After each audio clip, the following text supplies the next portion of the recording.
زمونږ شیخ صاحب هم وفات شو که نه زمونږ شیخ صاحب هم وفات شو الله تبارک وتعالی دې ظالمان تباه و برباد کړي ظالمانو تاسو ته پته شته داسې شیوخ کله جوړیږي دا خو په صدو کې یو سړی پیدا کېږي داسې تاسو ته پته ده دا مولان څنګه تیاریږي دا زما د مدرسې طلبه ناست دي تاسو په خپله لیدلي دي دا څومره په مشکله باندې عالمان جوړیږي دا څومره په مشکله حافظان جوړیږي دا میندو د خپلو سینو نه را جدا کړي دي په ژړا باندې او په فریاد باندې او په ویر باندې دا ماشومان په مدرسه کې جاړي میندې ورته د هغې طرفه جاړي د هغې د زړه ټوکړې مونږ ته راتاوې کړي دي د هغې چېرته پرزو کېږي زما دا بچی دې په کوڅو کې وګرځي او اواز دې وکړي وظیفه راوړی خدای مو وبخه دوی ته داسې سپک مه ګورئ دا کمزوري نه دي دا د ډېرو غټو خاندانونو بچي دي دا د ډېرو سپین روبو بچي دي لاړ شئ د دوی په کلي او په وطن کې تپوس وکئ ما په خپله په کوڅو کې چغې والې دي وظیفه راوړی خدای مو وبخه کله د چا ورته ودرېدلی یم او کله د چا ورته ودرېدلی یم وظیفه راوړی خدای مو وبخه دا د الله نازولي دا ډېر په مشکله باندې د دوی نه عالمان جوړېږي د دوی نه ډېر په مشکله باندې حافظان جوړېږي بیا د شیخ صاحب په شانتې شیخان دا خو په مخ د ځمکه چېرته یو څو دانې وي دا خو ډېر په مشکله باندې تیار شوی ظالمه تا زموږ نه په یو ډز سره واخیستو دا څومره په مشکله تیار شوی و د هغه خلا به اوس څوک پوره کوي هغه خو لاړو الله تبارک وتعالی لره کله چې نیک انسان وفات شي په ده پسې ځمکه جاړي په ده پسې اسمان جاړي د په ده پسې د درسونو هغه ځایونه جاړي شیخ صاحب الله بخلی دی په هغه پسې د هغه د احادیثو ځایونه جاړي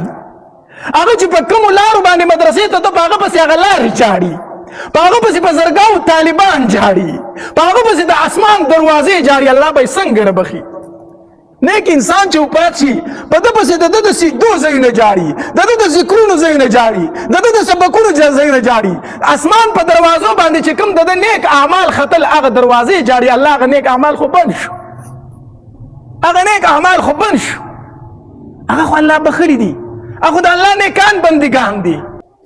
ما ته تاسو یو قوم وښیئ که نه ما ته په مخ د ځمکه باندې داسې یو قوم وښیئ تاسو که نه چې هغوی د خپل عالم سر راغستی دی په خنزیر پورې تړلی دی هغوی د خپل عالم سر راغستی په سپي پورې تړلی دی هغوی د خپل عالم سر راغستی په خر پورې تړلی په مخ د ځمکه ما ته یو قوم وښیئ زه یو قوم سوا د پښتون نه سوا د پښتون نه چې پښتون د خپل عالم سر د خنزیر سره مو تړو د سپي سره مو تړو د خر سره مو تړو وګوره نو په مخ د ځمکه د ټولو نه ذلیل ژوند چې تېروي هغه پښتانه تېروي وګوره که نه په مخ د ځمکه د ټول نه ذلیل ژوند چې تېروي پښتانه تېروي ولې تېروي د خپل علماو ګستاخي کوي ځکه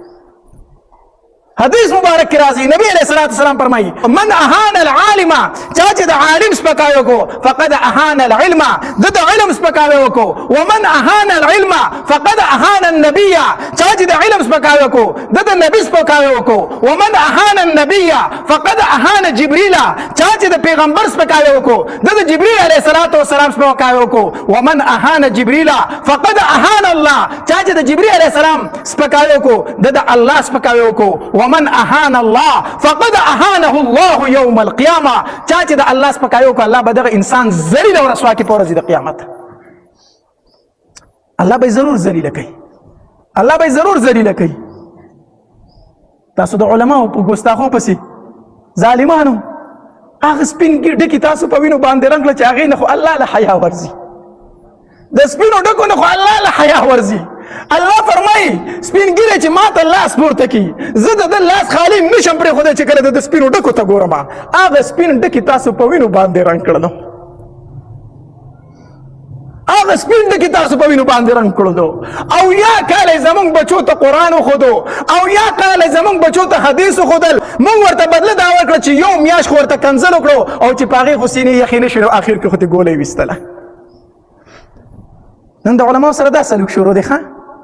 نن د علماو سره دا سلوک شروع دی قسم په الله ډېرې پاکې سترګې وجړلې ولې شوې ډېر د معصومو سترګو نه اوښکې وبهېدې ډېر کمزوري طالبان وجړل هغې معصومان وجړل چې بالغ شوي نه دي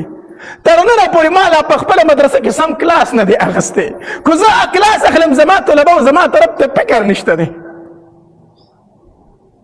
د مدرسې طلبه هغه وجړول عالمان خو جوړول، بزرګان خو جوړول، شيوخ خو جوړول. قسم په الله زما یو خبره یاد وساته، یو خبره، کو په دې ملک د علماو داسې قتل کیږي، کو په دې ملک مون خاده ورځ تل راشه په ما باندې په دې مخ توکا غیرو توکا. کوم ملک چې د علماو سپکاوی کیږي سوال نه پیدا کیږي چې دغلته په مونږ په عزت ژوند تیر کو، سوال نه پیدا کیږي چې مونږ په سکون ژوند تیر کو، سوال نه پیدا کیږي چې مونږ په عزت پاتې شو. مونږ ځان له یو کار کتلې دی، علما به شهیدان کیږي او دا یوازې د هغې نه ګیله نه ده، دا مونږ ټول داسې جوړ شوي یو، ټول داسې جوړ شوي یو، ټول داسې جوړ شوي یو. تاسو فیسبوک کولو کوئ، تاسو سوشل میډیا کولو کوئ، تاسو د خپلو ځوانانو دا خبرې وینئ. نکاح به ورله دې ملا تړلي،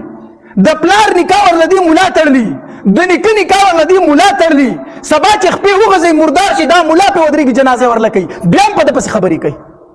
بیا پسې هم خبرې کوي.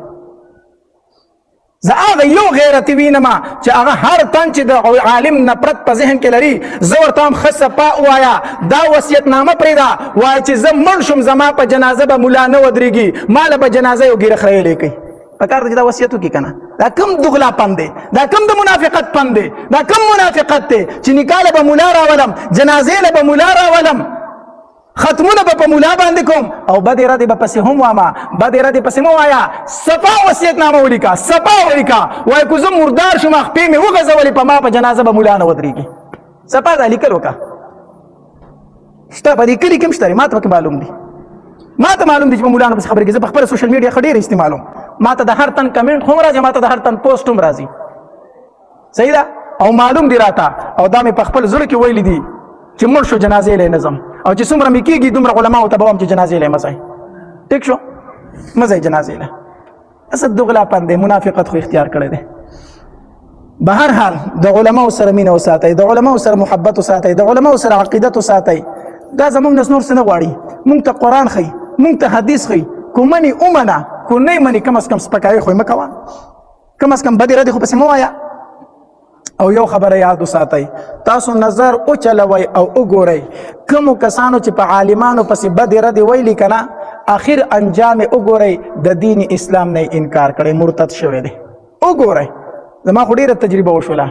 هغه کسان چې په علماو پسې به بد رد ویل، اخري پوسټونه مې د هغې دا وکتل چې په دین اسلام اعتراضونه شروع کړو او د دین اسلام نه ووتل ومې کتل په خپله باندې. چا د مرتد کېدو او کفر ته د تلو اوله پاونۍ د دې ځای نه شروع کېږي چې دی به په علماو پسې بدې ردې وي، ځکه چې ستا اعتماد په عالم پاتې نه شو، دا عالم چې کوم حدیث وي په دې حدیث ته اعتماد پاتې نه شو، ته به وایي دا مولا یې د ځان نه وایي،